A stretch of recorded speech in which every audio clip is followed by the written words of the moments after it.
lá sofrendo. Então, assim, uma coisa que a gente inicia no caminho é primeiro aprendendo a entender onde que a gente está, a situação que a gente está. E por isso que eu escolhi o Portais da Prática Budista para entrar com vocês dentro do Dharma. Então, a gente primeiro entende como que aquele remédio que o Buda ensinou, que é o Dharma, vai nos beneficiar e a gente já começa a tomar ele e ver os efeitos. Assim a gente começa a se interessar mais profundamente pelas histórias, como a gente falou na quarta-feira, né? Que a gente foca mais nas histórias dos seres iluminados, para a gente se inspirar. Mas isso é secundário. Então, aqui a gente está estudando agora os três venenos, que isso é uma parte principal do caminho. Então, a gente estudou o desejo, a gente estudou a raiva e a aversão, e hoje a gente entra no capítulo 4 falando sobre o trabalho com a ignorância, que é um dos três venenos. Então, a ignorância, ela é representada, se a gente olhar a imagem da roda de Sansara, bem lá no centro, ou seja, o cerne do Sansara, é nos três venenos. A ignorância é dito como se fosse o primeiro e o mais potente dos venenos. Então, da ignorância surge o apego e a aversão. Então, hoje a gente vai estudar ela. A ignorância, a gente também, se vocês gostam de estudar um pouco mais, vocês já viram que o nome dela em sânscrito é avidya, a ignorância distorcida. E ela é representada lá na roda de Sansara por um porco. Então, eu sempre gosto de relacionar os animais com os venenos, né? Então, por que um porco? Imagina um porco. O porco ele é colocado em um lugar bem pequenininho, sujo demais, cheio de lama, dá qualquer coisa pro porco comer. E ele fica lá se esbaldando na sujeira, come o que dão pra ele e acha que tá sensacional a vida dele, tá perfeita. A ignorância, a ignorância da nossa mente é como se a gente tivesse um porquinho mesmo internamente. Então, um exemplo que eu sempre dou, agora eu tô escrevendo esse livro, trazendo de forma bem didática todo o caminho, que basicamente os seres iluminados, quando eles vêm para ensinar a gente, Jesus, Buda e todos os outros seres, eu sempre trago esses dois principais, que são ali, eu sempre trago essa comparação, né? E são os principais dentro do nosso caminho. Mas é como se eles viessem pra gente aqui no mundo e eles falassem, gente, tem um banquete com todas as comidas mais maravilhosas do mundo, onde o que você comer você nunca mais vai sentir fome na sua vida. É todos os prazeres mais maravilhosos que a gente pode conceber. Só que vocês estão comendo hoje nas migalhas que caem no chão, como os ratinhos. Então, é como se Buda, Jesus e todos os seres que atingiram a iluminação comessem do banquete, sentassem na mesa e comessem apropriadamente.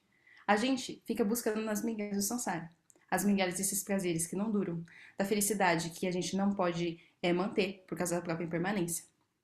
Isso vem da nossa ignorância. Então, um exemplo que a gente pode dar. Se a gente olhar dentro do samsara, o que seria o nosso ideal máximo de felicidade? Ai, meu Deus, aquela riqueza maravilhosa, a família perfeita, tudo que a gente sempre desejou. Os seres iluminados olham para tudo isso e falam: Meu Deus, tá no chiqueiro. A gente fala: Nossa, mas é tão maravilhoso, tá no chiqueiro. O êxtase, a felicidade e o estado que esses seres experimentam é tão maravilhoso, tão alto, que quando eles olham para os seres que a gente acha, na nossa perspectiva, que são maravilhosos, eles falam: Meu Deus, que sofrimento que esses seres estão.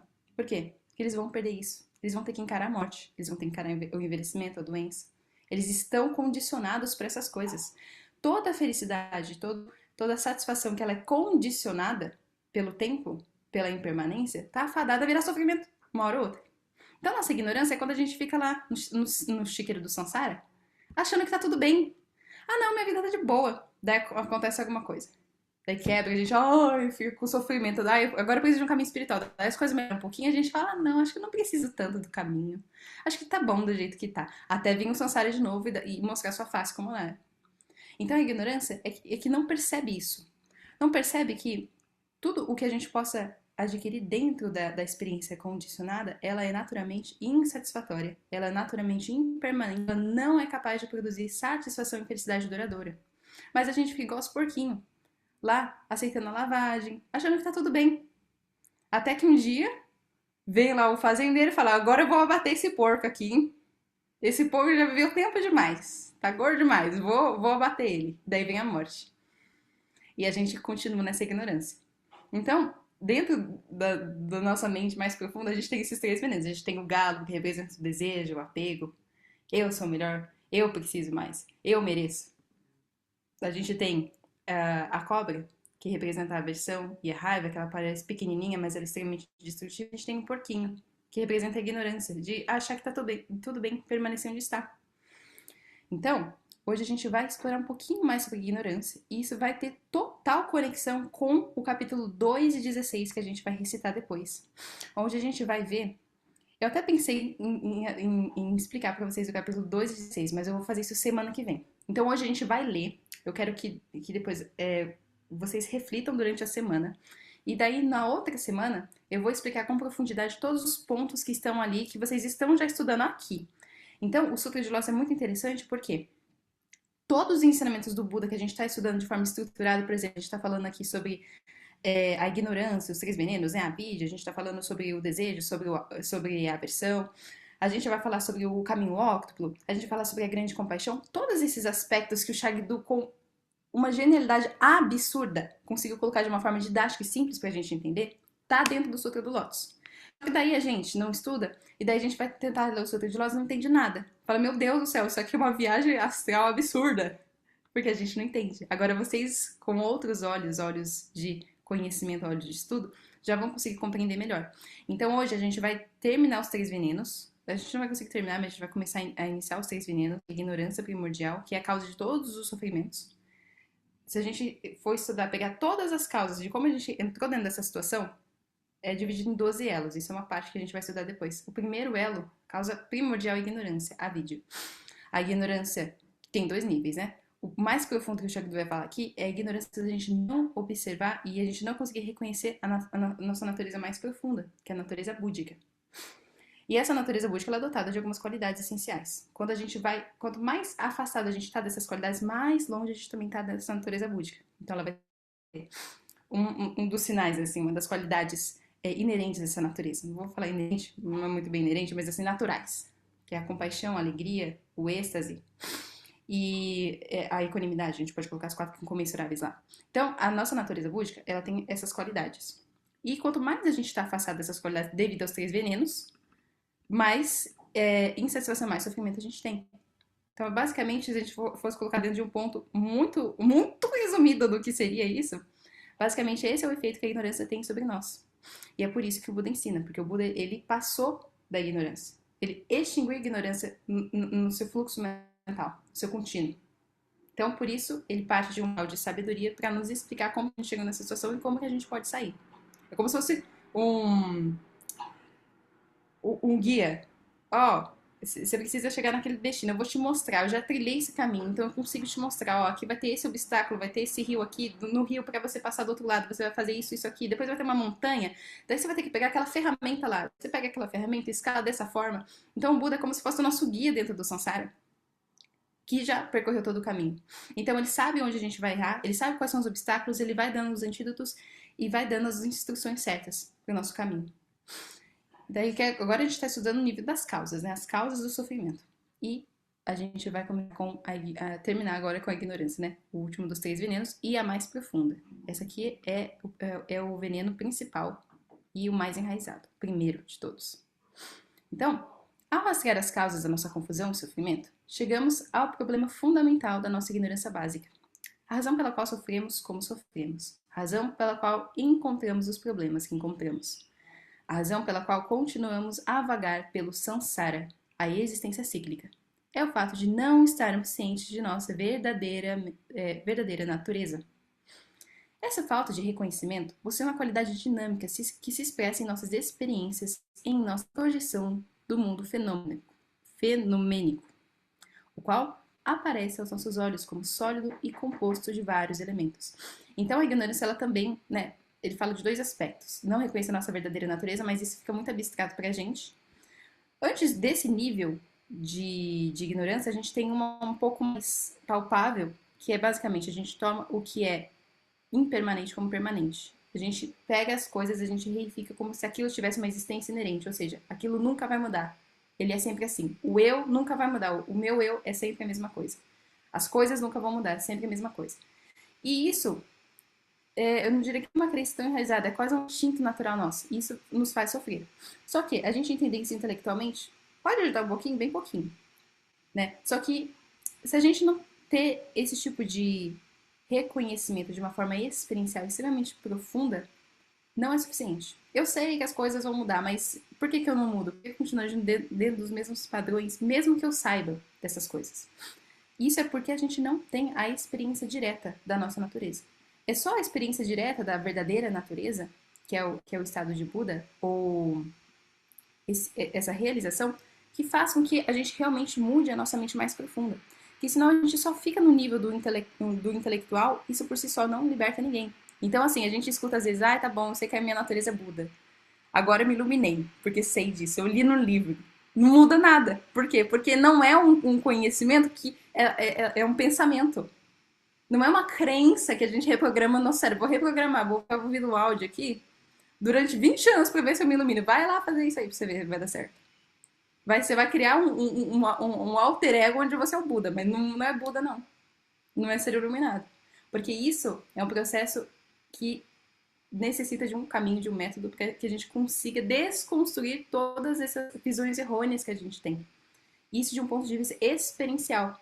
Então, uma coisa que me marcou muito em uma das aulas que eu estava ouvindo meu professor é que a diferença de nós para o Buda é que a gente pode reconhecer essas coisas intelectualmente. O Buda tem esse reconhecimento da sua natureza búdica em todas as células do seu corpo. É como se todas as células do seu corpo fossem completamente despertas. As nossas células não. Então ele tem isso. A gente estava falando dos níveis da consciência, né? Que a gente tem a nossa mente, a gente tem o inconsciente. Lá no fundo tem o Laya Vijayanana, que é lá onde é o depósito de todas as sementes kármicas, de toda a nossa ignorância distorcida, de todos os três venenos. A raiz é lá. Basicamente, o Buda, ele eliminou aquele depósito de impurezas. Logo, a experiência dele completa é transformada. Então, é nesse nível que a gente trabalha. E assim, estudar, saber isso intelectualmente é só o primeiro passo. É muito importante esse passo que vocês estão dando. A maioria das pessoas nunca nem ouviu falar disso. Só fica vivendo lá. Então, é muito importante o aspecto intelectual, mas ele por si só não é suficiente, mas nem de perto. Mas nem de perto. Né? Então, essa diferença da gente se iludir em relação à espiritualidade, a gente já se achar desperto, a gente já se achar iluminado por ter lido 200, 300 livros, isso não transforma ninguém por si só. Pode mudar alguns comportamentos superficiais. Mas se a gente não une isso com o método prático e essa realização direta, que é a união dos dois, não é suficiente. Tá bom? Então, ele vai falar desses dois níveis, né? A gente vê as coisas como sólido e composto de vários elementos, aquela coisa do inertemente existente que eu falo para vocês. E estamos continuamente sob a impressão de que há um eu que se contrapõe a tudo mais o que não seja eu. Por causa dessa tendência dualista da mente, objetificamos nossas experiências e fazemos julgamentos sobre os objetos que percebemos. Isso leva ao apego e à aversão, o que gera sofrimento infindável. O apego dualista, a confusão emocional, o hábito, o karma e os frutos do karma são consequências naturais desta falta de consciência. E como eu disse aqui, não é uma falta de consciência de, eu li agora o Shagdu me falou que a minha natureza é búdica, me iluminei, estou livre dos sofrimentos do samsara, do karma. Nossa, incrível. Não é isso, né? Então essa falta de consciência é uma falta de consciência que as nossas próprias células têm essa falta de consciência, o nível mais profundo de todos. Nesse nível que a gente opera. Então, pelo fato de não conhecermos a verdadeira natureza do nosso corpo, fala ou mente, do nosso meio ambiente, do passado ou do futuro, tornamos os eventos do cotidiano como sendo verdadeiros. Da mesma forma que, quando estamos sonhando, tomamos nossos sonhos como verdadeiros. Quando sonhamos à noite, em um certo sentido, estamos confusos, porque acreditamos que estamos realmente em determinado lugar, fazendo determinadas coisas. Talvez guiando um carro, construindo algum objeto ou até mesmo fugindo de um tigre. No sonho, lembramos o passado e podemos projetar o futuro. Céu, chão, respiração, digestão, tudo parece real. Na verdade, estamos adormecidos na cama e nada está realmente acontecendo. No entanto, enquanto sonhamos, nossa realidade é a realidade de sonho. Se um tigre nos persegue no sonho, corremos o mais rápido possível para podermos salvar nossa vida. Assim que acordamos, ou quando tomamos consciência durante o sonho de que estamos sonhando, a confusão desaparece. O tigre perde poder e não temos mais medo dele, pois nos damos conta de que toda a experiência é criada por nossa própria mente.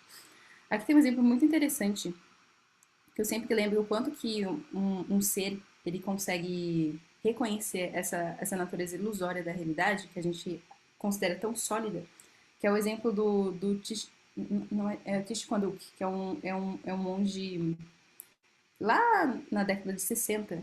Ficou uma fotografia muito famosa, ele pegando fogo, né? E o cara atirou fogo no próprio corpo como uma forma de protesto, esse mestre. E basicamente ele ficou na posição de meditação como se não sentisse nada e o corpo dele sendo consumido pelas chamas. Uma situação onde qualquer ser ia ficar em situação de extremo sofrimento, extrema agonia. E ele lá, tranquilamente. Esse é um exemplo de um ser que ele realmente atingiu esse reconhecimento direto da ilusão da realidade. Mas é como se, o que eu acabei de falar para vocês, todas as células do corpo dele, da própria mente dele, reconhecesse esse estado de ilusão da realidade. Não é a mesma coisa da gente falar que a realidade é uma ilusão, eu vou pular do prédio aqui, que é tudo ilusão mesmo. Vai lá, você morre. É tudo uma ilusão, deixa eu botar a mão no fogo aqui. Daí queima a mão, né? Então, assim, esse exemplo que eu acabei de citar para vocês é um exemplo de um ser que realizou de uma forma experiencial o que o Shagdu está falando aqui. Então, assim, Mi, então quer dizer que a realidade aqui é um sonho? Em certo sentido porque ela muda. Ela não tem uma substância inerente. Por isso que o estado de Buda, a gente mudar da ignorância para a sabedoria, é possível. Porque ela não tem nenhuma substância fixa. Se a gente tivesse uma substância fixa, um eu fixo, que é assim e pronto, não importa o que a gente fizesse para mudar. A gente seria assim e ia ter que fazer. Isso é caso perdido. Então, porque não existe nada realmente fixo, nada inerentemente existente, a gente consegue mudar. A gente consegue perceber essa ilusão, digamos assim. Então, enquanto estivermos sonhando e continuarmos sob o domínio da confusão, esperança e medo persistirão, e as consequências do sonho parecerão cruciais. Todavia, quando o conhecimento de que estamos sonhando dissipa a confusão, não há mais esperança nem medo. Então, tem um exemplo muito legal que vocês vão ver isso no Senhor da Dança. Eu estou falando de exemplos de realização só para vocês terem uma noção, né, do poder de realização dos seres. E daí, a irmã do Shagdu, ela era uma yogini extremamente realizada. Então, uma grande praticante espiritual também. E daí estava naquela época em que o Tibete estava sendo invadido, né? E daí, basicamente, os soldados chineses chegaram e tentaram matar ela. Chegaram lá e colocaram a arma na cara dela e falou assim, mano, basicamente, vou matar você, entendeu? Você, como tinha esse grande conflito entre os tibetanos e os chineses, chegou nessa situação. E eles tentaram disparar a arma. Uma vez, não deu certo. 2 vezes, não deu certo. 3 vezes, não deu certo. E daí eles começaram a ficar com medo dela. Porque assim, eles olhavam, a arma tá tudo normal. Eles tentavam disparar, não disparavam. Então, o que acontece nesse caso? Se eu não me engano, eu acho que o Fabrício ele leu faz menos tempo do que eu. Se eu não me engano, eles dispararam, mas não teve nenhum efeito sobre ela. Esse é um tipo de aspecto de um ser que já reconheceu, basicamente, a ilusão da realidade, e ele consegue, basicamente, moldar a seu bel prazer, digamos assim. Isso também é uma explicação para por que Jesus conseguia transformar água em vinho. Por que Buda conseguia fazer grandes milagres? Porque como eles reconheciam a natureza básica de forma experiencial da ilusão, do samsara, eles conseguiam mudar a realidade. Eles conseguiam, de fato, ali manipular a realidade. Mas olha que interessante, por mais que eles pudessem fazer isso, por que eles não usavam da sabedoria deles para ficar fazendo castelo de areia dentro do samsara? Eu vou co-criar a minha realidade, onde tem um palácio. Uhul! Por que eles não ensinavam isso? Por mais que eles tivessem todo o poder de fazer isso. Porque não é o aspecto mais importante dentro do caminho. Isso aí é coisa de gente medíocre. De quem tá ali lá no nível básico, ainda dentro do que é espiritualidade. E quando a gente for ler o capítulo 2 e 16, vocês vão entender um pouquinho do qual é o objetivo de grandes Budas, de grandes seres iluminados como esses. Tá bom? Então, isso aqui é um nível de um ser que realmente conhece o que a ilusão como ilusão de forma experiencial ele consegue fazer. Tá bom? Só que, o primeiro nível de mágica que a gente começa a observar no caminho quando a gente está treinando é que, conforme a gente vai, aos poucos, limpando os nossos obscurecimentos, percebendo um pouquinho do que é essa ilusão da realidade, a ilusão do apego e da aversão, a gente começa a trabalhar com esses venenos, não fingindo que eles não existem, não fingindo que é uma ilusão, ilusão, não vou acreditar nisso, está se manifestando. Mas como a gente vai treinando e isso vai pacificando, a gente observa que as situações que eles nos movimentavam tanto, que nos jogavam de um extremo para o outro, de um sofrimento para o outro, não é capaz de fazer isso. Isso é mágico. Então, como a gente pode falar, esses sítios que eu falei para vocês, de não ser morto, de transformar água em vinho, isso é o que a gente chama de sítios mundanos. No sentido de que, tá bom, qualquer mago pode fazer isso aí. Faz lá uma magia, qualquer ser que está dentro do Sansara ainda, se tem mais poder, consegue fazer. Entidades, seres que têm mais poder mesmo de manipular a realidade, qualquer um consegue fazer. Agora, mesmo esses seres têm aflições. Então, seeds extraordinários não se manifestar mais aflição. Porque se não manifesta mais aflição, se a ignorância é cortada, você está livre. Então, mesmo esses seres que podem manifestar poderes, os seres iluminados também têm esse aspecto, mas eles têm um seed extraordinário, um poder extraordinário, que é o quê? Não existe mais aflição. Eles têm a paz definitiva, o êxtase absoluto. Então, meu professor estava falando esses dias, existe determinado momento do caminho do Bodhisattva, para se tornar Buda, em que é só êxtase em cima de êxtase, êxtase e êxtase.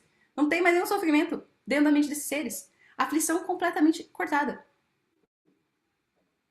Então, esse é o Cid extraordinário. E daí eu entro dentro de outra história que eu estava lembrando esses dias ontem com o Eric, que é basicamente o Shagdu. Ele tinha muitos alunos, né? E daí as pessoas iam falando pra ele assim: Nossa, Shagdu, mas eu tive uma visão, eu tive um sonho onde vi as luzes tal, da idade tal falava comigo e tudo mais. E se percebia que quando as pessoas vinham contar essas histórias extraordinárias pra ele não demonstrava muito interesse, não. Ele ficava, tá bom. Mais realizado, né? Já vi de tudo. Mas quando alguém falava assim pra ele: Nossa, mestre, eu senti um sentimento de compaixão tão grande dentro dessa prática, dentro do que eu estava fazendo, ele ficava extremamente interessado. Ele falava: Sério? Me conta mais, fala mais sobre isso. Como que foi isso? Para ele, o que era mais importante não eram os sonhos, as visões, as coisas extraordinárias. Olha como eu sou um ser diferencial que eu falo com não sei o quê, que o Buda veio falar comigo, manifestou. Não! Ele queria saber o quanto que a mente daquele ser foi capturada e foi transformada no sentido de manifestar grande compaixão. De fato. O quanto que a mente do ser foi transformada no sentido de não ter mais aflições. Do ódio ser transformado em compaixão. Por exemplo, a gente estava conversando. Isso era mais importante. Porque poderzinho, manipulação de realidade, todas essas coisas são mundanas. Ainda não vai chegar dentro da raiz mais profunda do problema do samsara. Não vai cortar a raiz do sofrimento dos seres. Por mais que se possam criar todas as coisas mais maravilhosas, isso não é suficiente. Então, para os grandes mestres, o que é mais importante é começar a se manifestar esses sinais primeiro, não é remoção total de aflição, né? Porque a aflição, principalmente a ignorância, o último é ela ser acordada do sofrimento. E para isso, demora muito. Mas assim, quando a gente observa as nossas aflições diminuírem, o nosso apego aflitivo em relação às coisas diminuírem, as próprias expectativas irreais que a gente tem em relação à vida, ou que é a felicidade, por exemplo, diminuírem, as nossas aflições em relação ao nosso ódio, a nossa aversão diminuírem, isso sim é um sítio extraordinário. Isso sim é o que mesmo deuses, que a gente fala dentro dos reinos do Sansara, que tem todos os prazeres maravilhosos, tanto que eles nem precisam comer. Eles são naturalmente cheirosos, eles não precisam tomar banho. Se a gente olhar as descrições, depois vocês vão ver aqui. Não tem. Eles ainda têm aflição. Que liberdade maravilhosa é essa? Então, para um grande mestre, isso é o mais importante. Esse aspecto é o mais importante. Então, aqui a gente está estudando basicamente o que, de fato, vai começar a trabalhar dentro dessa raiz para cortar a nossa ignorância. Entende? Então, a gente sempre lembra do exemplo do Shagdu. Quando a gente observar que a nossa mente está mais compassiva, mais pacificada naturalmente, alegre, sem nenhum motivo externo, e esse sinal auspiciosíssimo de que você está no caminho certo. Uma situação onde eu consigo manifestar compaixão com uma pessoa que devia ter raiva, aversão. Ih, meu Deus do céu! Você é um ser tá muito diferente isso aí. Isso não é natural. Não é. Então, vamos continuar aqui. Na realidade, toda a existência, quer seja o sofrimento do samsara ou as experiências sublimes do nirvana, é tão insubstancial quanto os sonhos. Toda ela é irreal, não verdadeira. É como uma exibição ilusória, incessante, luminosa e magnífica. Nossa vida, do nascimento à morte, é semelhante a um longo sonho, e cada sonho que temos à noite constitui um sonho dentro do sonho. Talvez você tenha vivido a experiência de ter um sonho durante a noite e então acordar dizendo para alguém: Tive um sonho incrível! Você prepara o café, está pronto para sair para o trabalho e de repente o despertador toca. E aí você de fato acorda. Antes você não estava nem um pouco acordado, apenas sonhava que estava acordado. Isso se chama um falso despertar, um sonho de despertar. E é o que fazemos a cada manhã em nossa vida. No sonho da vida, pensamos que estamos acordados, mas de fato ainda estamos sonhando. Simplesmente o despertador ainda não tocou. A gente começa a observar o quanto que a gente está sonhando, o quanto que a gente está delirando, quando a gente está praticando chamata. Não sei se vocês já observaram que em determinado momento da prática, quando a nossa mente está muito obscurecida, às vezes em alguns dias, a gente fica lá, parece que a gente, sabe, um sonâmbulo? Cheio de coisas, cheio de pensamento, umas histórias. Daí começam os momentos, às vezes você fala, meu Deus do céu, o que que é isso aqui?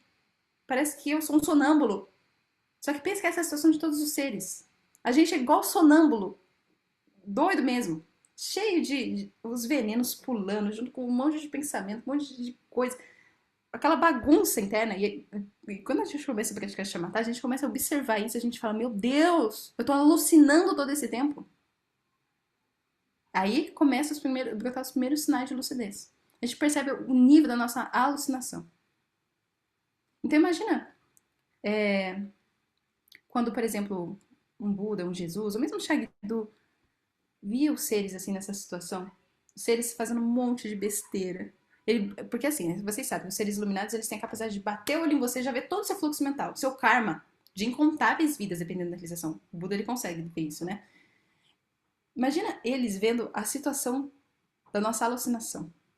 E mesmo assim, eles param e ensinam a gente. Mesmo eles vendo que a confusão é tão grande que fala, meu Deus do céu, acho que aqui não tem mais jeito. Eles falam, tem jeito, tem jeito. Por quê? Porque eles se ancoram na grande compaixão, que é o que a gente chama de bodhicitta, a mente da iluminação. Que é eu quero que os outros seres também se libertem do sofrimento e alcancem a iluminação. Jesus aspirava que os seres alcançassem basicamente o que se diz, né, dentro da linguagem cristã de paraíso, onde não existe mais sofrimentos. O Buda desejava para os seres a iluminação, a completa extinção da ignorância, que realmente vai trazer a paz definitiva para os seres. Então, eles, na posição de completamente extintos de toda a ignorância, viam o quanto que a gente está podre, cheio de raiva, cheio de aversão, cheio de maldade, sabe? Eles viam isso. E conforme a gente vai tentando chamar, a gente vai observando que a gente, olha, tá difícil a situação ali.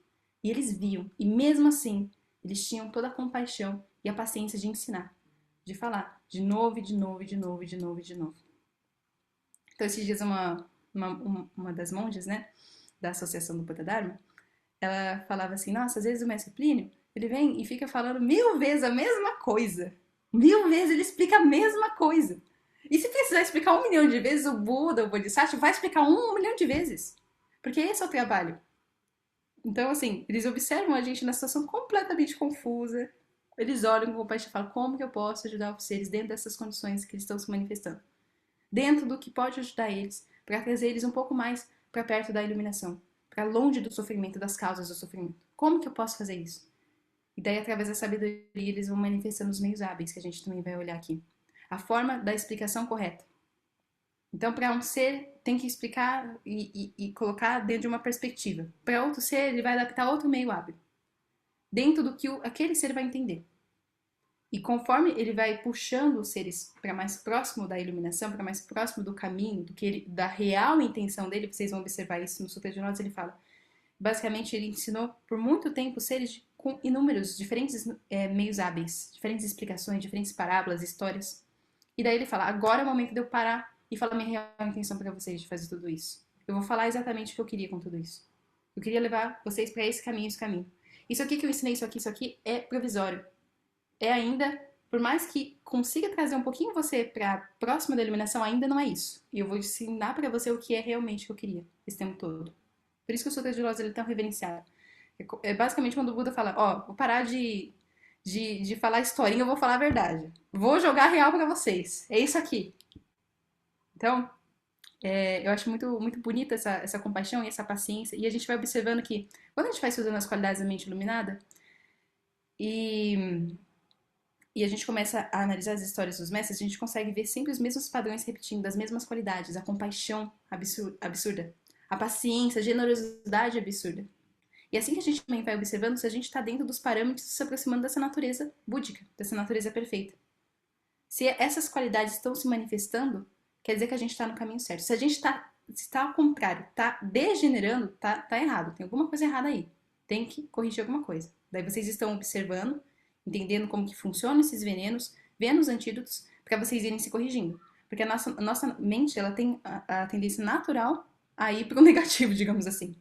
Para o mais grosseiro. Quanto mais grosseiro, mais esses venenos eles são fortes. Quanto mais a nossa mente está grosseira e obscurecida pelo karma, mais esses venenos se manifestam de uma forma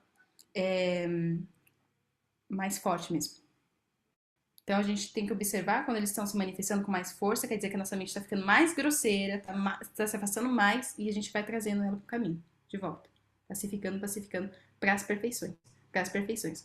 E por isso que eu recomendo muito que vocês leiam e estudem as histórias dos grandes mestres, porque vocês vão observar as mesmas qualidades quando vocês verem lá a lista das perfeições. Esforço, a própria diligência, paciência, generosidade, amor, compaixão, todos os mestres eles vão manifestar qualidades muito parecidas.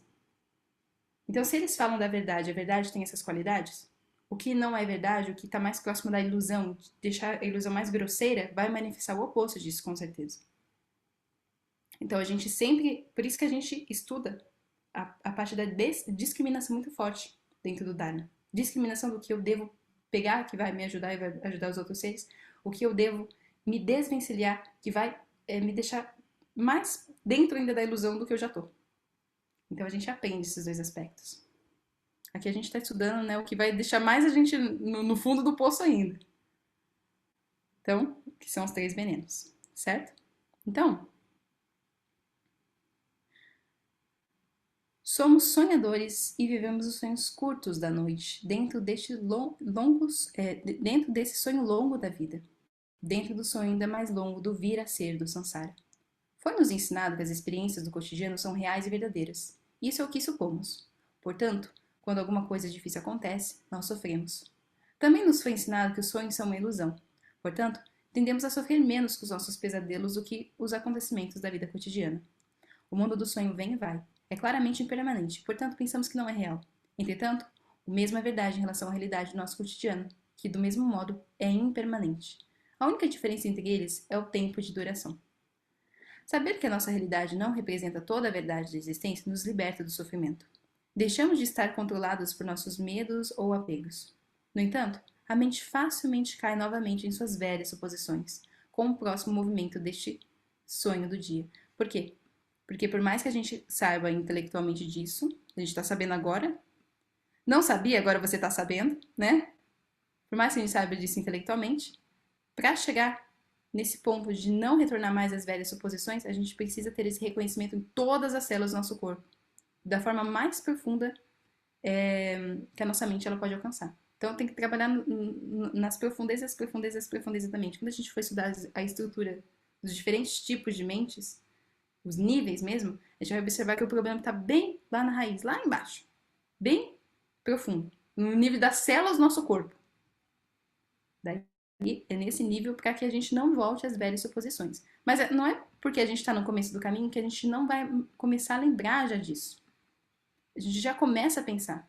A gente já começa a refletir em como a realidade é um sonho. A gente não precisa falar isso aqui tudo é real, não existe. Não é esse tipo de coisa que o Shagdu está falando aqui. Não é que é uma ilusão e não existe. A gente vai negar a experiência, a gente está vivendo a experiência. É uma ilusão, a gente pode começar a pensar no sentido da impermanência. Isso aqui vem e vai. Não é sólido como aparenta ser. A gente pode já começar a trazer esse tipo de concepção e ir aprofundando ela. Não é tão sólido quanto parece ser. Não é tão sólido quanto parece ser.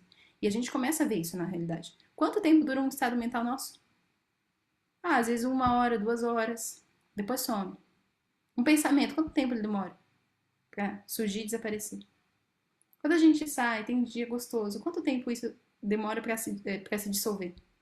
Algumas horas. É aí que a gente começa a observar que esses ensinamentos não estão longe da gente. Ah, ilusão da realidade. Não, tá aqui agora acontecendo, a gente não tá percebendo. Esse nível da gente observar no cotidiano, que parece simples esse tipo de abordagem, vai repetindo, até a gente chegar no último nó da ignorância primordial.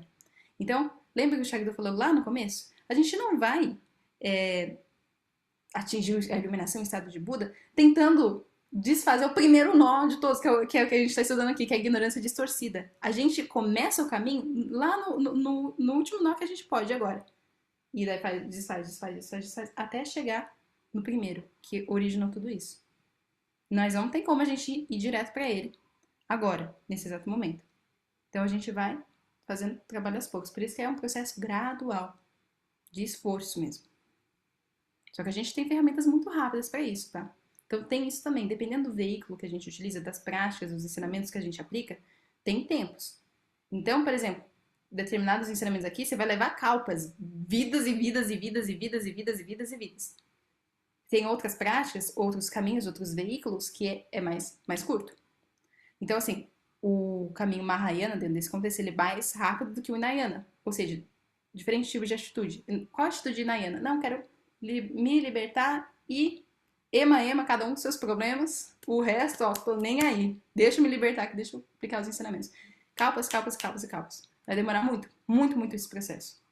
O Mahayana, grande veículo, quando você manifesta esse estado mental de grande compaixão, vou conduzir eu e todos os seres para esse estado além do sofrimento, como Buda fez, como Jesus encarnou esse arquétipo da compaixão, o seu tempo, o seu karma começa a ser queimado muito mais rápido. Muito mais.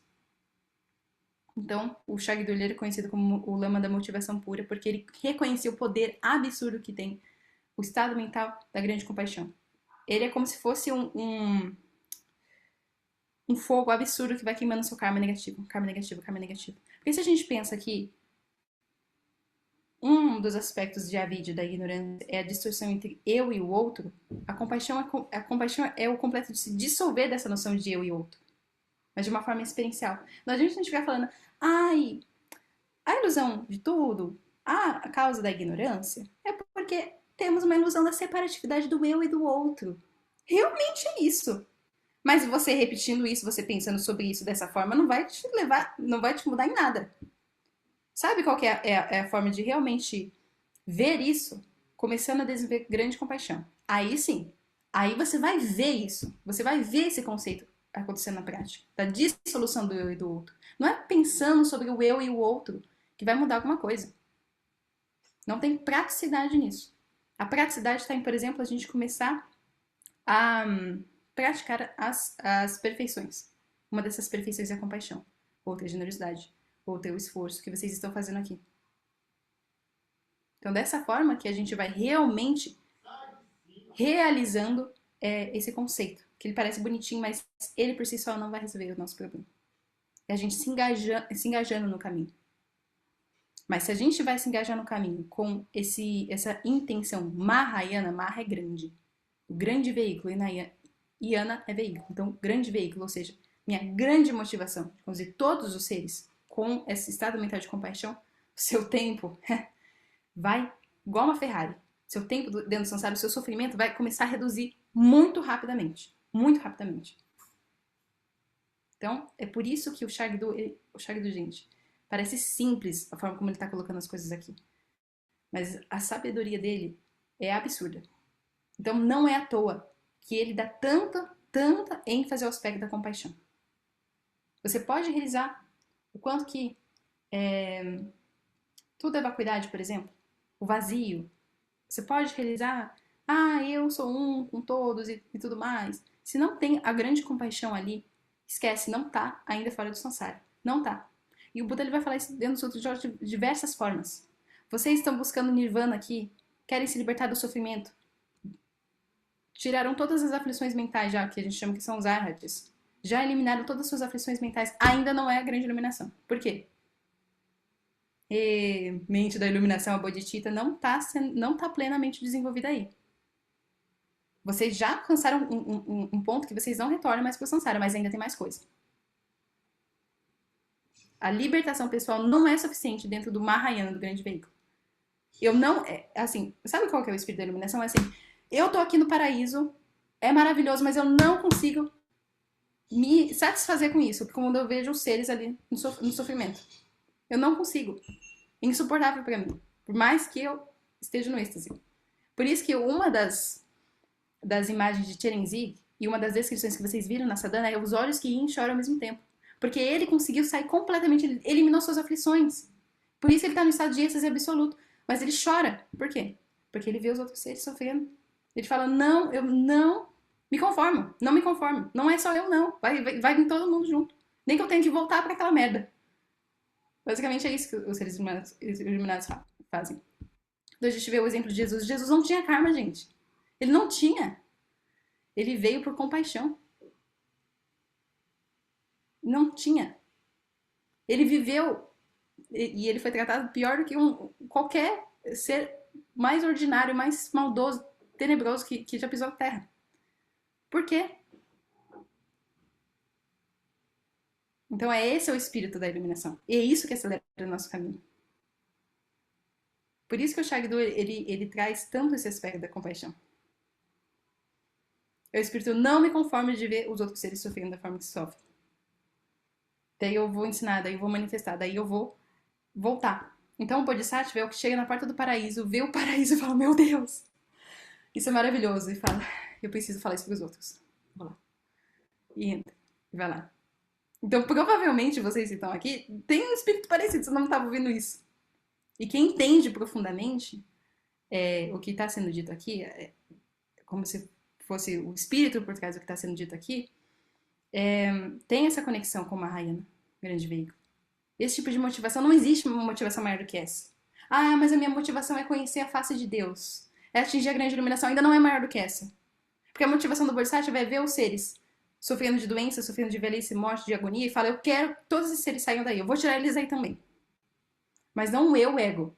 O eu, essa grande realização da iluminação, da compaixão, que se manifesta a partir de corpos. Vai manifestar como Jesus, vai manifestar como Buda, dependendo ali da necessidade dos seres, mas para trazer eles para cá. Então esse é o ponto da grande compaixão. Esse é o espírito que a gente tem que desenvolver. Não tem que desenvolver, mas assim, se você não desenvolver agora, vai ter que desenvolver depois. Então vamos desenvolver agora, né? Esse é o ensinamento supremo de todos os mestres. E é por isso que o Shagdu, ele é conhecido como lama da motivação pura. Motivação bodhicitta. A mente de iluminação. Todos os seres. Eu e todos os seres. Eu e todos os seres.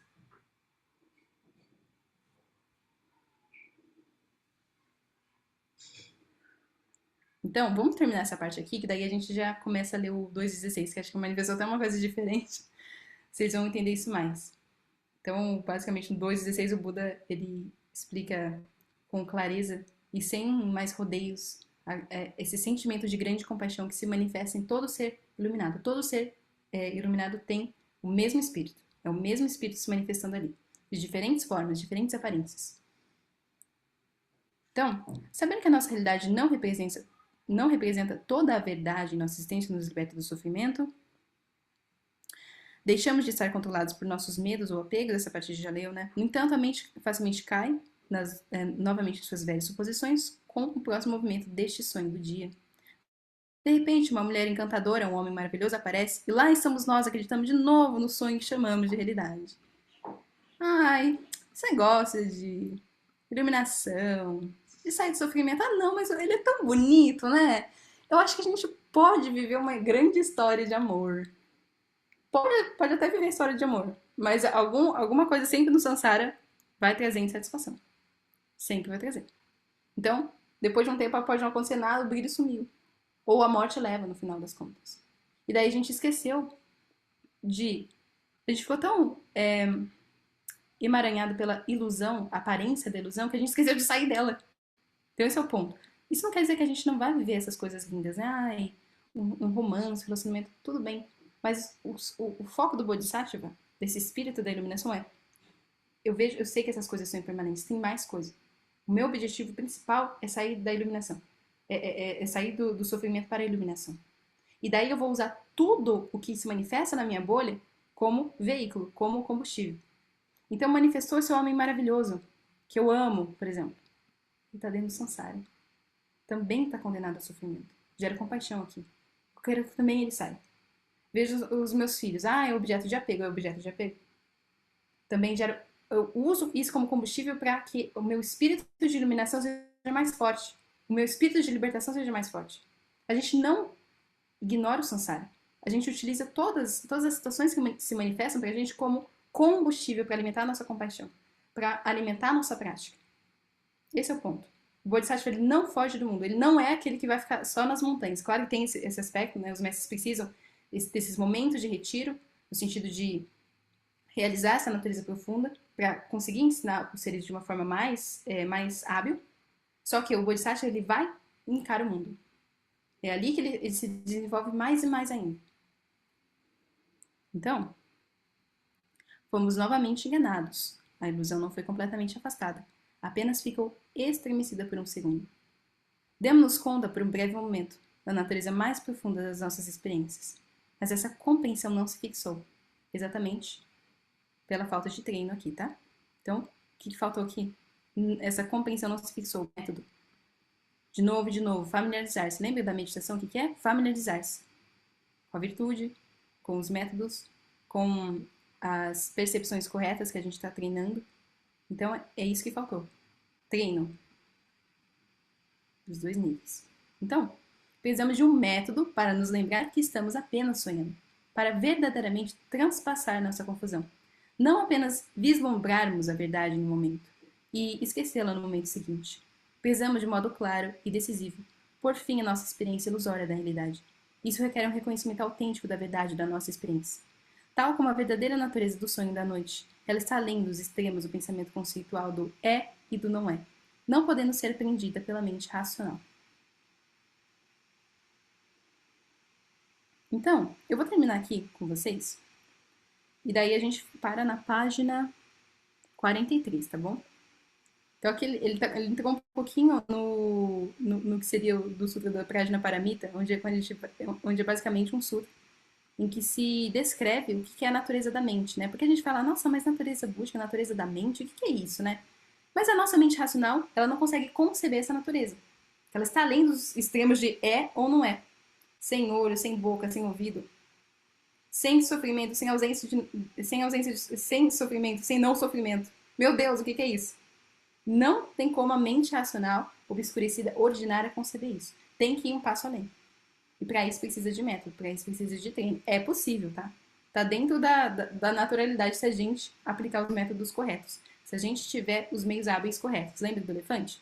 O elefante que é totalmente desvairado, se a gente utilizar dos artifícios corretos, ele fica pacífico e pode produzir benefícios? Da mesma forma a nossa mente. Depende de como a gente vai utilizar ela. Então esse é o ponto primordial que a gente fala de por que a gente escolheu, por exemplo, a linha budista para ser da Rinkai. Porque a linha budista é uma das poucas tradições que conseguiram manter os métodos e a transmissão de consciência de mestre para mestre, discípulo, mestre, discípulo, de forma que a gente consiga realizar rapidamente esses ensinamentos. E tem os métodos até hoje. Então, desde a época de Buda até hoje, os métodos eles conseguiram ser preservados. Então, quando a gente escuta os ensinamentos do Buda sobre grande compaixão, a gente pensa, como que eu desenvolvo grande compaixão aqui, ó? Tem método. A gente escuta um ensinamento sobre a natureza búdica, mas como que eu realizo isso? Método. Tem método, tem caminho, tá claro. Isso foi preservado. Isso é muito maravilhoso. Porque uma das predições da época da degeneração do Dharma é quando os métodos começam a desaparecer. Então, é como se a gente lesse, por exemplo, daqui a algum tempo, as pessoas leem o Sutra de Lótus, mas não tem mais os métodos. Não tem mais a transmissão de consciência. Porque se você lê, por exemplo, o Sutra de Lótus sem a transmissão oral de uma linhagem, é como se você lesse um texto seco. Você não vai manifestar e mudar a sua mente de forma profunda. Então, essa linhagem da transmissão oral, ela é muito importante dentro do caminho. Não é só a gente, por exemplo, vou ver o Vajrayana, que a gente fala que é o veículo mais rápido para atingir a iluminação. Daí eu vi lá na internet uma sadhana, começa a fazer a sadhana. Não vai dar certo. Vai ser limitado. Você vai criar marca kármica. Provavelmente você vai encontrar depois. Mas não tem a transmissão do mestre. Logo, vai ser difícil ali. Você vai criar marca kármica, depois em outra vida você pode encontrar, mas não é suficiente. Então é por isso que a gente enfatiza o Dharma e o caminho budista como método. Não que ele tem toda a verdade universal, não é isso, mas ele tem um método mais rápido. Então eu sempre falo para vocês o exemplo da manga, né? O Buda ele nunca afirmou que ele era o único caminho, o detentor da verdade. Mas ele falava: o meu caminho, o caminho que eu ensino para vocês, é como se vocês estiverem debaixo de uma mangueira, vocês estenderem a mão e a manga cai exatamente na sua mão. É preciso. Você faz e tem o resultado. Então esse é o ponto do caminho do Dharma. Porque a gente escolheu a linha budista. Tá? Mas assim, vocês sempre vão me ouvir trazendo exemplo, por exemplo, de Jesus. Porque para mim não existe nenhum tipo de mestre que consiga corporificar tão perfeitamente o que é a grande compaixão. Não tem. É o maior exemplo da grande compaixão ativa no mundo. Então, agora a gente vai fazer a leitura do Sutra do Lótus capítulo 2, meios hábeis, tá?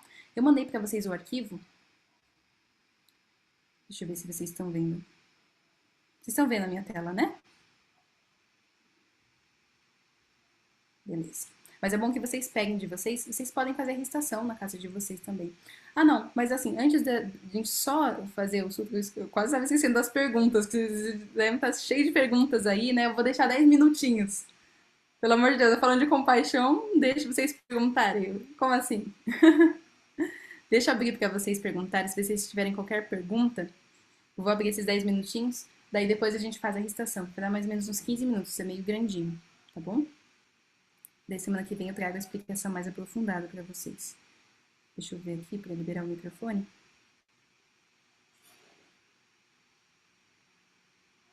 Vocês observaram que a gente está com uma estrutura, né? No domingo. A gente primeiro faz a chama-tapa, depois os ensinamentos, as perguntas e final a prática, para ficar mais organizado. Bom, eu acho que eu consegui liberar o som, o microfone de vocês. Quem tiver alguma pergunta pode fazer nesse momento, tá bom?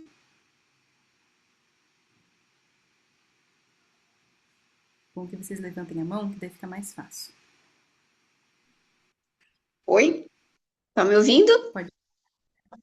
Tô ouvindo Tudo bem? perfeitamente.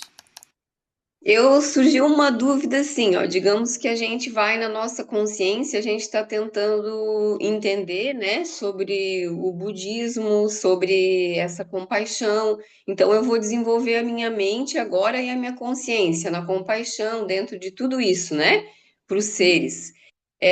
Digamos que eu não tenha mais vida, eu morra e eu vou dar continuidade nessa consciência depois, quando eu vier de outra, em outro corpo, alguma coisa assim, de outra forma, eu vou dar continuidade ou eu vou voltar do zero de novo, digamos assim?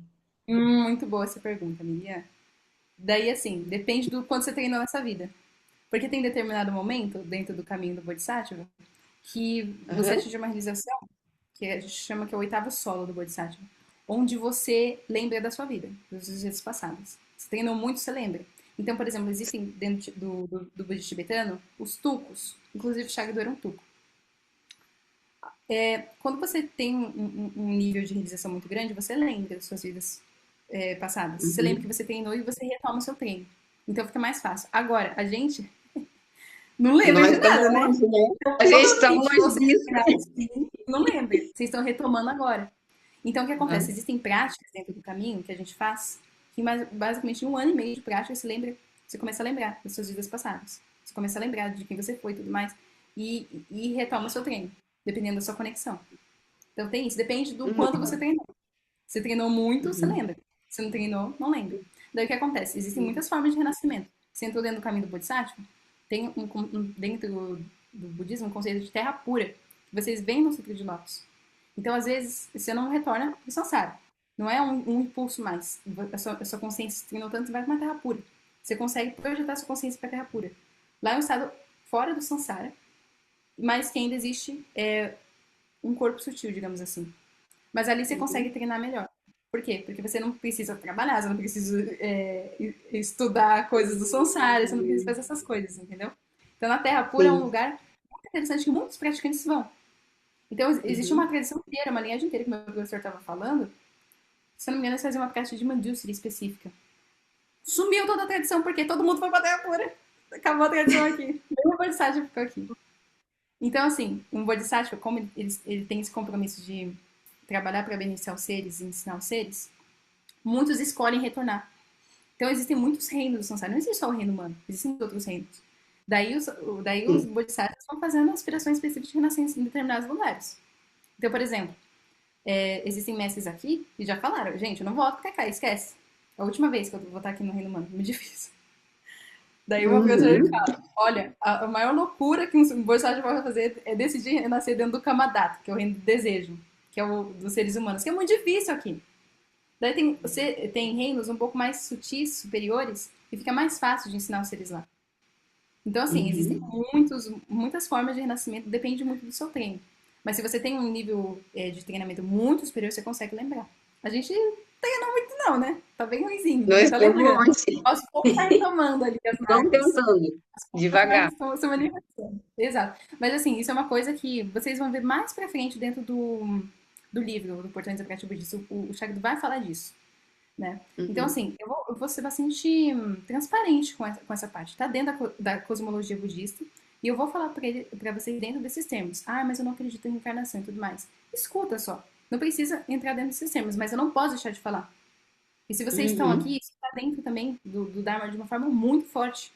Então, a gente tem que falar a parte de renascimento, de reencarnação, né? Que a gente fala que é renascimento. Então tá dentro, não tem como Uhum. deixar de falar. Então, para quem se interessa, a gente vai falar muito sobre isso ainda, muito mesmo. Tá bom? Mas é basicamente Obrigada. isso. Tá Retoma bom, assim. obrigada, entendi. Anderson, pode falar.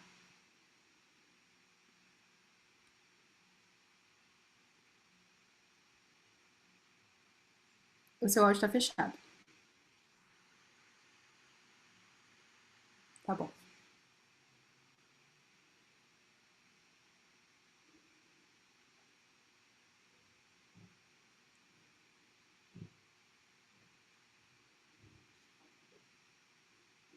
Não funcionou? Peraí, deixa eu ver se eu consigo. Eu não consigo. Eu só consigo pedir para você ativar o som.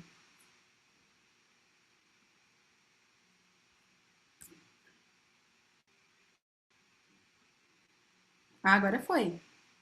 Mas não tá saindo o som. Pode digitar se você quiser. Tem essa opção também.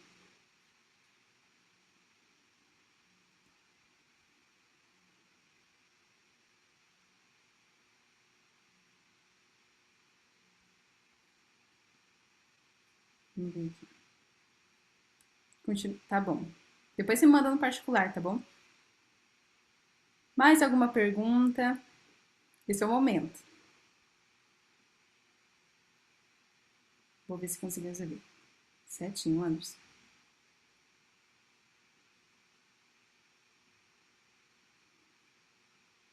Bom, já que ninguém tem nenhuma pergunta, eu vou fechar novamente os microfones, tá? Pra gente fazer essa restrição. Daí eu peço que vocês abram o PDF que eu mandei para vocês lá no grupo. Isso aqui é a versão provisória, mas ele é tão bonito, essa recitação, que depois eu vou arrumar para vocês bonitinho o texto. Então, a gente vai recitar o Sutra do Lótus 2 e 16. Então, o Nichiren ele falava isso.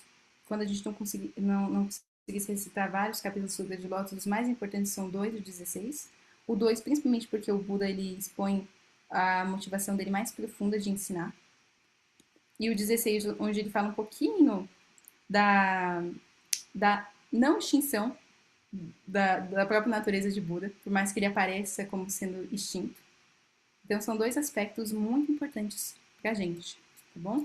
Então, eu peguei uma parte do Sutra do Lotus, capítulo 2, as partes mais importantes, e do 16 também, tá bom?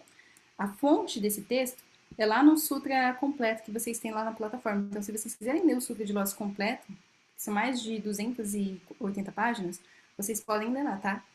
Esse texto aqui foi pego de lá.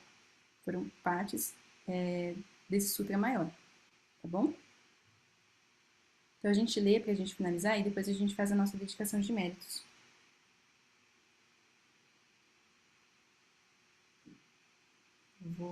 A dedicação de méritos vai ser aquela lá do nosso sutra comum que a gente lê toda semana, tá? Todo dia da semana.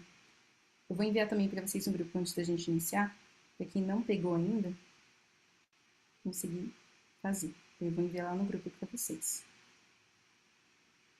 Só um minutinho.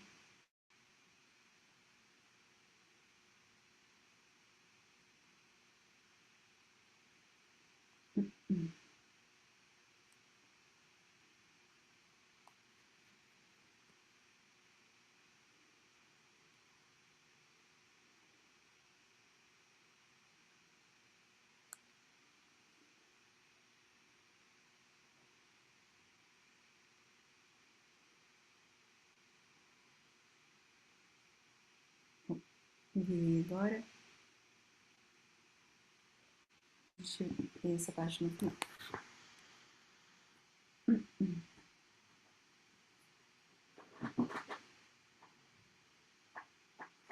Então, Sutra do Lótus, capítulo 2, meios hábeis.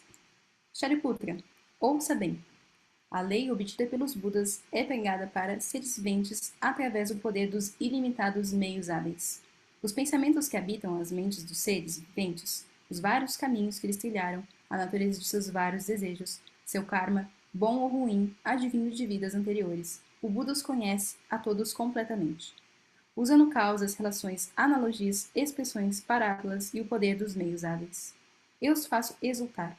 Eu posso pegar os sutras, versos, histórias de eventos passados de vidas anteriores, fatos sem precedente, causas e relações, analogias, parábolas ou preleções.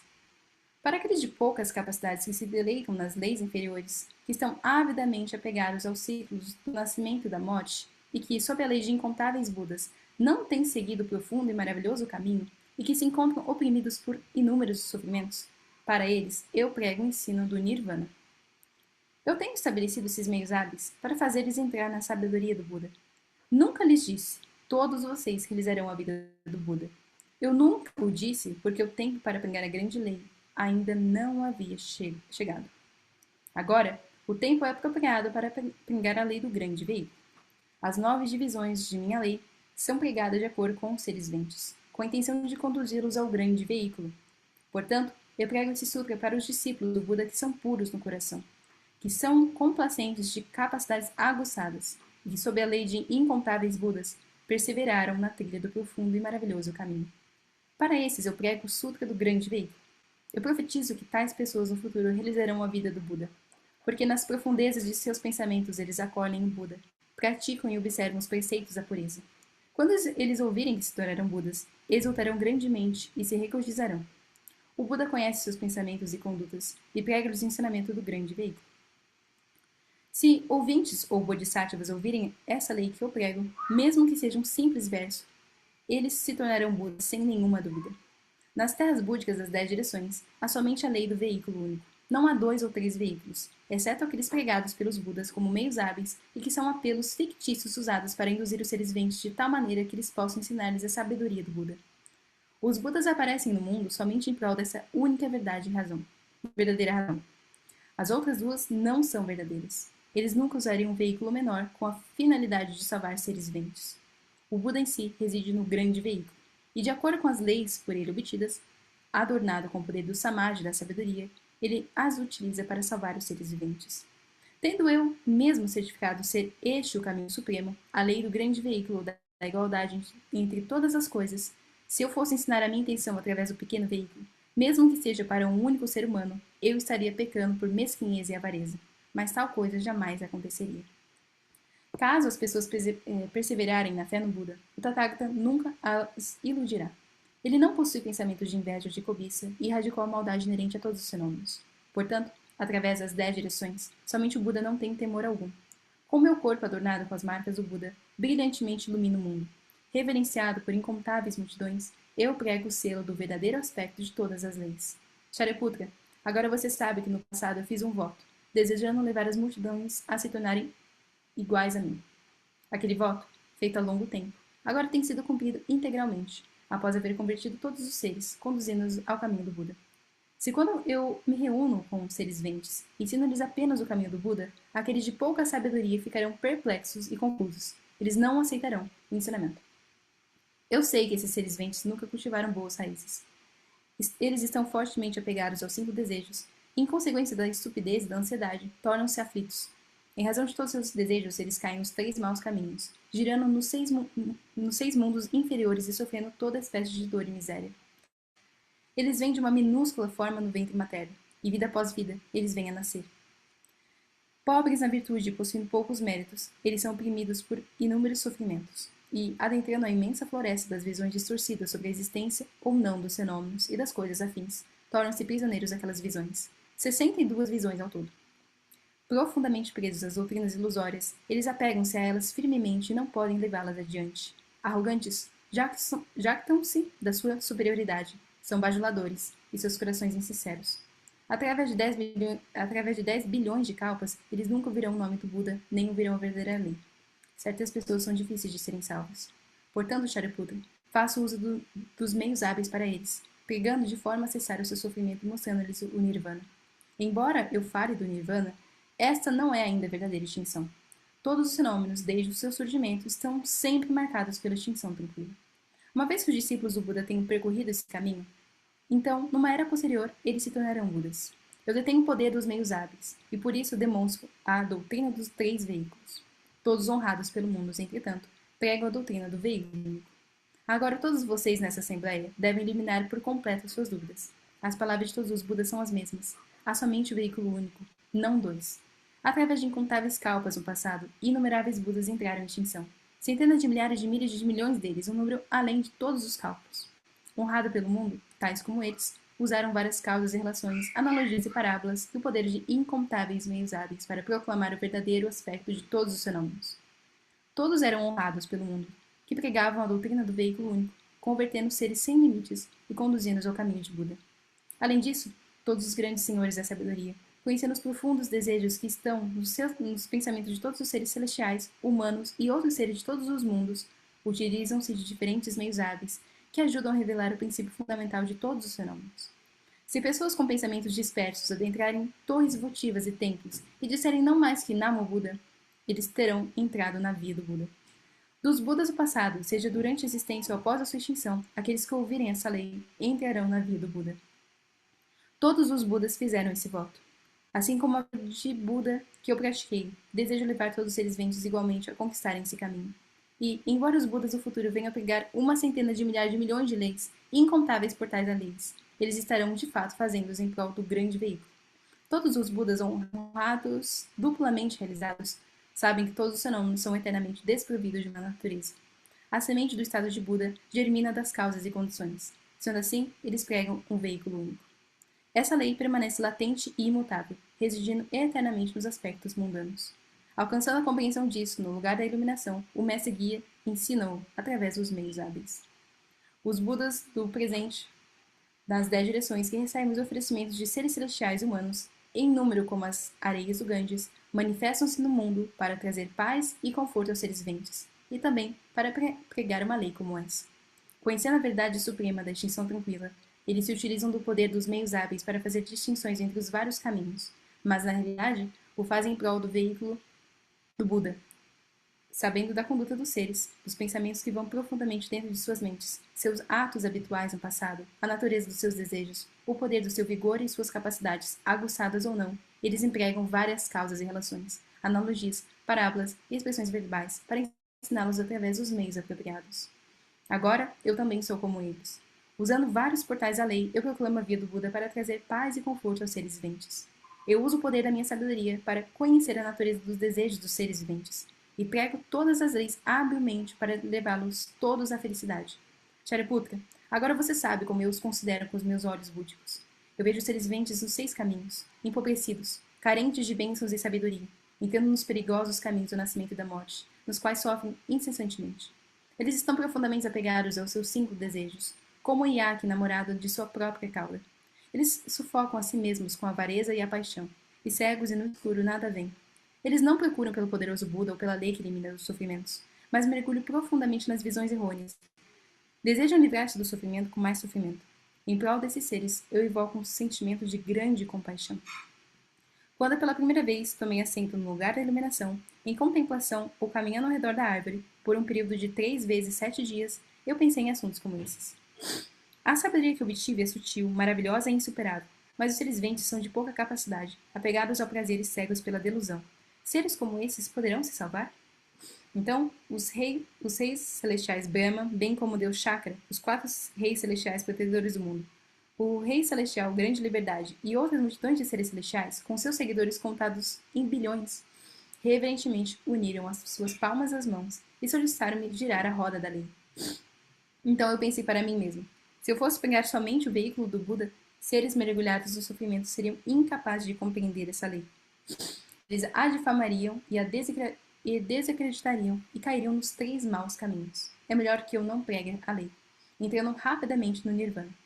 Então, lembrei-me que os Budas do passado praticaram o poder dos meios hábeis. E como eu agora atingi o caminho, quando assim estava pensando, todos os Budas das 10 direções apareceram, e com o som Brahma, encorajaram-me, dizendo-me: Excelente, ó Shakyamuni, Supremo Mestre Guia. Tendo atingido a lei insuperável, você segue o exemplo de todos os Budas ao empregar o poder dos meios hábeis. Igualmente, nós também obtivemos essa lei insuperável, a mais maravilhosa.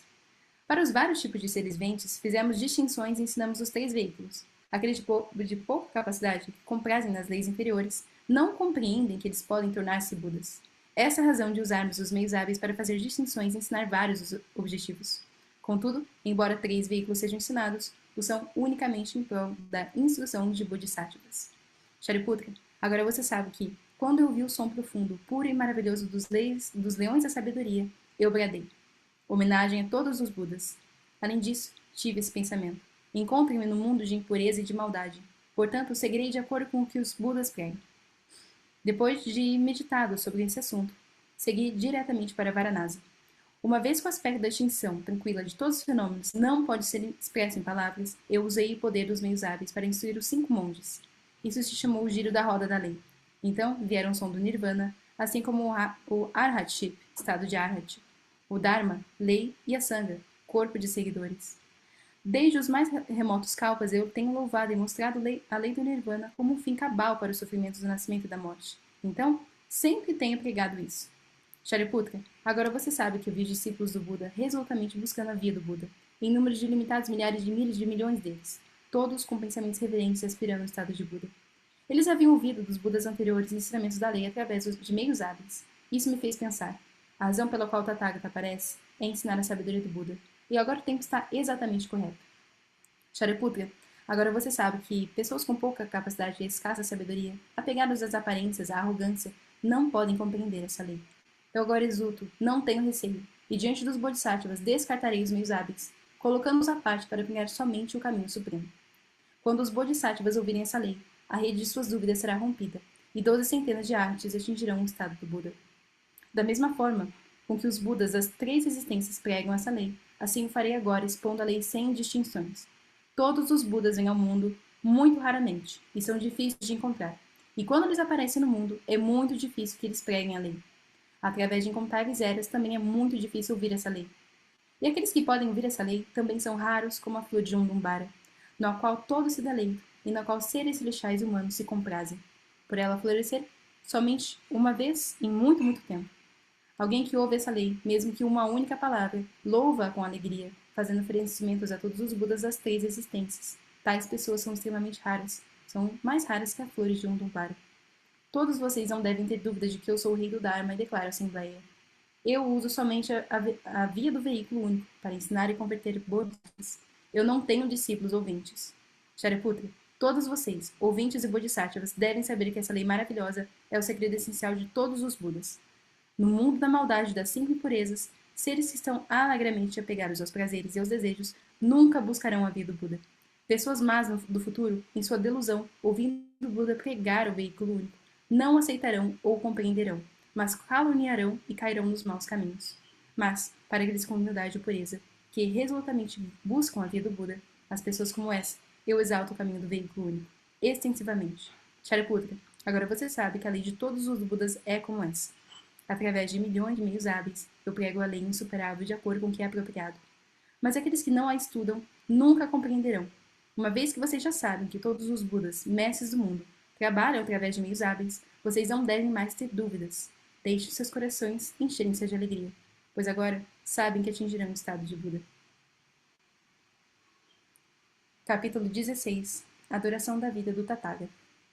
Se todos aqueles sistemas de mundos, quer uma partícula de pó, tenham sido depositadas neles ou não, fossem reduzidos a partículas novamente, e se cada partícula fosse um kalpa, o tempo que se passou desde que me tornei um Buda excederia aquele por centenas de milhares de milhas de códigos de nayutas de asankhya de kalpas. Bons homens, se um ser vivente vem a mim, eu observo com o meu olho de Buda a sua fé e outras qualidades, bem como a acuidade ou deficiência das suas faculdades, e o conduzo à salvação da maneira mais apropriada. Em todos os lugares, embora os nomes pelos quais me identifico sejam diferentes e eu possa ser velho ou jovem, também apareço e anuncio que sou prestes a entrar no Nirvana. Eu também emprego vários meios hábeis, pregando a sutil e maravilhosa lei e permitindo aos seres viventes despertarem para a felicidade em suas mentes. Bons homens, todos os sutras proclamados pelo Tathagata o são com a finalidade de salvar e libertar os seres viventes. Ele pode falar do seu próprio corpo, ou ele pode falar do corpo de um outro alguém. Ele pode manifestar em seu próprio corpo, ou pode manifestar no corpo de um outro alguém. Ele pode manifestar seus próprios atos, ou pode manifestar através dos atos de outrem. Mas tudo o que diz é verdadeiro e não falso. Qual é a razão disso? O Tathagata conhece e vê o mundo tríplice como ele realmente é. Não há nascimento ou morte, nem recuo nem avanço, nem existência no mundo ou passagem para a extinção. Não há realidade ou não realidade, nem semelhanças ou diferenças. Ele vê o mundo tríplice como não sendo mundo tríplice. Assuntos como esse, o Tathagata vê claramente, sem engano ou erro. Os seres viventes possuem diversas naturezas, vários desejos, vários modos de conduta, várias ideias, pensamentos e discriminações.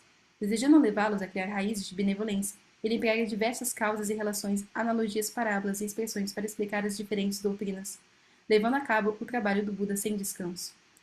Assim, desde que atingi o estado de Buda num muito remoto passado, a duração da minha vida foi de asankhya de kalpas, eterna e nunca se exauriu. Bons homens, a duração de vida que eu adquiri quando originalmente pratiquei a via do Bodhisattva ainda não se exauriu. E é o dobro daquele número acima. Como agora proclamo que estou prestes a entrar em extinção, realmente não estou passando a extinção. O Tathagata usa essa passagem apenas como um meio hábil para ensinar e converter os seres viventes. Por que razão? Se o Buda permanece no mundo um longo tempo, aqueles de escassas virtudes que não plantam boas raízes, que são pobres e humildes, que cobiçam os objetos dos 5 desejos e que estão presos na malha das ilusões das visões distorcidas, vendo o Tathagata constantemente presente e nunca se extinguindo, tornariam-se arrogantes, negligentes, preguiçosos e irreverentes. Eles não considerariam o quão difícil é encontrá-lo, nem seriam respeitosos e reverentes em seus pensamentos. Através desses ilimitados kalpas, no sentido de salvar seres viventes, expedientemente, manifesto o Nirvana. Mas, a verdade, eu nunca passo a extinção. Eu permaneço aqui, sempre brigando a lei. Eu sempre estou exatamente aqui. E, usando o poder das penetrações espirituais, façam que os seres viventes em sua embriaguez, embora próximos a mim, não me vejam. Quando as multidões vêm passando a extinção, fazem extensivamente oferecimentos para minhas relíquias. Como todos sentiram um forte enternecimento por mim, em seus corações surge um desejo de ver-me. Quando os seres viventes se tornam fiéis e dóceis, fortes e de pensamentos condescendentes, e em mente única desejam ver o Buda, sem poupar as suas próprias vidas. Naquele momento, eu e a Sangha em assembleia aparecemos juntos no pico da águia, onde eu digo para os seres viventes que estou sempre aqui e nunca cesso de ser. Mas usando o poder dos meios hábeis, eu manifesto cessando e não cessando de ser. Para os seres viventes em outras terras, que sejam reverentes, fiéis e desejosos de ver o Buda, eu também prego a lei insuperável. Mas aqueles que não ouvem isso, pensam que eu passei a extinção. Quando vejo os seres viventes afogando-se na miséria, assim, refreio-me em manifestar-me para eles, para causar-lhes o sincero desejo de ver-me. Então, quando seus corações enchem-se desse desejo, eu apareço para pregar a lei. Dotado de tais poderes de penetrações espirituais, através de asankhya de kalpas, eu permaneço sempre no pico da águia, e também resido em outros lugares. Enquanto os seres veem o final de um kalpa e tudo ser consumido pelo grande fogo, minha terra pura está em paz e segurança, sempre repleta de seres celestiais humanos, jardins e bosques, salões e pavilhões e variados adornos preciosos. Há árvores de joias com muitas flores e frutos, onde seres viventes passeiam e se deleitam. Seres celestiais tocam tambores celestiais, constantemente fazendo variados tipos de músicas, e flores de mandarava são espalhadas sobre Buda e a grande assembleia. Minha terra pura é indestrutível, embora as multidões venham como sendo queimada inteiramente. Aflito, aflitos, aterrorizados e miseráveis, os seres viventes encontram-se por toda a parte. Todos esses seres, com suas ofensas, em razão das suas más causas e relações kármicas, passam através de assancas de calpa sem ouvir sequer o nome dos 3 tesouros. Mas todos aqueles que tenham cultivado os méritos e virtudes, que são complacentes, agradáveis e honestos, ver-me-ão aqui, pregando a lei. Às vezes, para essa assembleia, eu prego sobre a ilimitada duração da vida do Buda. Para aqueles que veem o Buda somente após um longo tempo, eu prego o Buda como sendo difícil de encontrar. O poder de minha sabedoria, a ilimitada iluminação da minha sabedoria, é tal que a minha duração de vida é de incontáveis kalpas. E isso foi atingido através de longa prática e trabalho. Aqueles que são sábios dentre vocês não devem ter dúvidas sobre isto. Irradiquem-nas. Elimine-as por completo, porque as palavras de Buda são verdadeiras e não falsas. Elas são como os inteligentes meios hábeis do médico que, para curar suas crianças insanas, está de fato vivo. Contudo, diz que está morto e ninguém pode dizer que ele prega falsidades. Eu também sou como pai para o mundo, salvando todos do sofrimento e da aflição. Mas para os seres viventes, embriagados como estão, eu prego sobre a extinção, embora de fato aqui permaneça. De outra forma, se constantemente me visse, tornariam-se crescentemente arrogantes e preguiçosos, teimosos e apegados aos 5 desejos. Cairiam nos maus caminhos. Estou sempre ciente de que fazem os seres viventes, aqueles que praticam a via e aqueles que não praticam. Eu prego várias doutrinas em seu benefício, para salvá-los da maneira apropriada. Medito constantemente como fazer como posso levar os seres viventes a adentrar a via insuperável e rapidamente adquirir o corpo de um Buda. Essa aqui é a versão mais completa, depois eu vou dar uma resumida para a gente poder praticar isso, mas de uma forma mais resumida ainda, tá bom? Mas basicamente aqui a gente vê essa intenção maravilhosa e múltipla do Buda de se manifestar para conduzir todos os seres à felicidade. Então aqui ele usou a via do Buda, o veículo único, mas a intenção do Buda basicamente é sempre conduzir os seres à felicidade e também a total superação do sofrimento, tá bom? Então, para a gente dedicar todo esse tempo que a gente está aqui, desde ler a recitação, assim como o estudo, o esforço de vocês, a gente vai fazer a dedicação como um todo, agora nesse momento, tá bom? Então, eu mandei para vocês a dedicação, peço que vocês abram. E a gente termina dessa forma. Dedicação de mérito. Que o método dessa prática se expanda sem limites. Que todos os obstáculos internos e externos sejam pacificados. Que haja cura onde há sofrimento. Clareza onde há confusão. E paz onde há aflição e medo. Que surjam as condições materiais auspiciosas. Que haja riqueza, prosperidade, recursos e abundância, não como um fim em si, mas como suporte para o florescimento do Dharma. Que todas as aspirações virtuosas alinhadas ao Dharma floresçam plenamente e se realizem sem impedimentos. Que os obstáculos de todos os níveis possam ser removidos e que as relações entre os seres se tornem um caminho de harmonia e despertar. E que possamos beneficiar cada vez mais seres. Que incontáveis seres, tão vastos quanto o espaço, encontrem o Sutra do Lótus, reconheçam seu valor e passem a praticá-lo ainda nessa vida. Que essa sangue cresça infinitamente, se fortaleça. Que possamos nos tornar refúgio uns para os outros. E que todos os seres, sem exceção, alcance a iluminação completa nesta própria vida.